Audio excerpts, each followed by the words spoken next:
Good afternoon, everyone. Today I'll be speaking on a team approach for a multi-ligament knee injury with fracture dislocation of the right knee.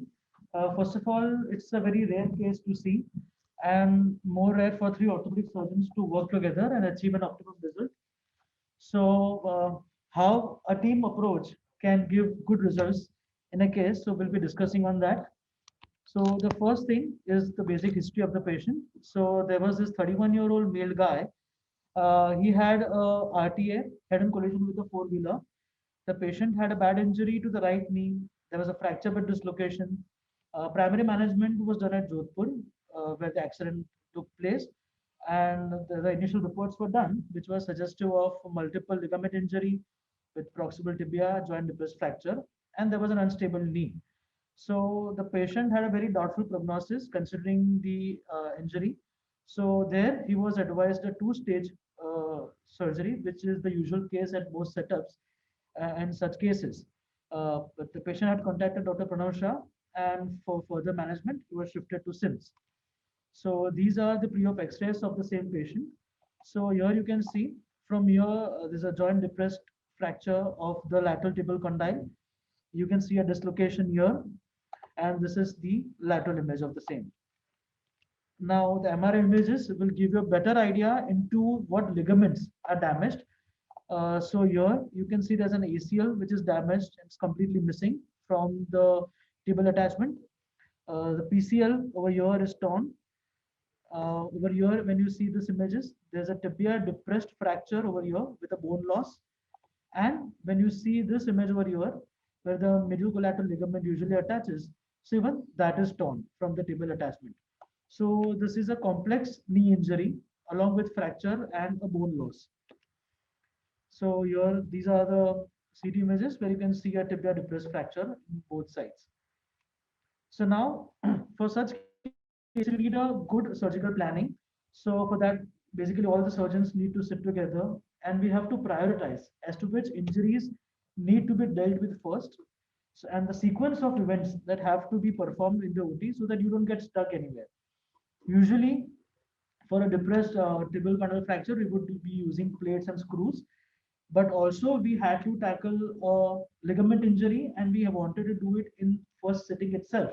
So we had to plan accordingly as to what best can be done, so that making the tunnels are not affected. So this was the operating planning. So first was we would achieve a joint reduction. The meniscus was torn on the lateral side, which was entrapped, so that had to be done. Third was the tibial alignment along with the femur. Tibia depressed fragment, which had to be elevated along with bone grafting. The ACL and the PCL reconstruction with graft harvest, as to which grafts need to be taken and for what use, and medial collateral ligament repair and augmentation along with the posterior capsule repair. So there were about 6 steps that had to be performed in this particular patient. So the operative procedure was somewhat like this. So everything went according to the plan. First of all, Dr. Satish sir had did the diagnostic arthroscopy of the patient. And what we initially encountered was we wanted to repair an ACL and we wanted to reconstruct the posterior cruciate ligament. But the ACL was pretty much torn while doing a diagnostic arthroscopy. So the decision was made to reconstruct both the ligaments at the same time, which so there was a slight change in the plan. So initially we would do a hamstring graft harvest for a posterior cruciate ligament. So this thing added for us to take a peroneus graft as well. So which was done during the procedure. Then there was a MCL repair along with the capsular tear with the middle meniscus repair. And then with the lateral incision, we did the elevation of the tibia depressed fracture, the bone grafting and fixation with CC screws.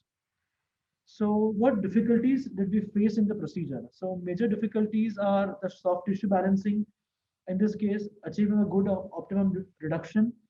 After the lateral condyle of tibia was fixed using the CC screws, it was difficult to make tracks for ACL and PCL, like I mentioned earlier. And all the more, the posterior capsule was completely torn, so the reduction was not achievable properly. So we had to even close the capsule and then fixing the knee reduction. So these are the CM images that you can see. So from here you can see there's a lateral condyle which has been fixed with the help of CC screws. These are the endo buttons for the ACL and the PCL fixation, respectively. And here there is a small twin fix point which was used to fix the medial collateral ligament.